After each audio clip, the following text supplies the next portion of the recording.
অনুশীলনী 7.1 এক নম্বৰ প্ৰশ্ন তলৰ প্ৰতিযোৰ বিন্দুৰ মাজৰ দূৰত্ব নিৰ্ণয় কৰা প্ৰথম প্ৰশ্ন দিছে 2,3 আৰু 4,1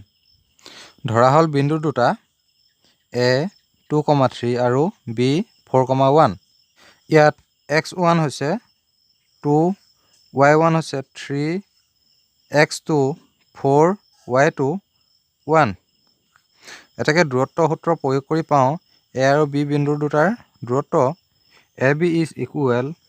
root over x2 minus x1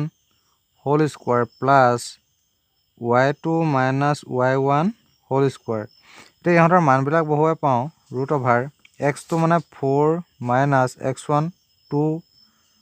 whole square plus 1 minus 3 whole square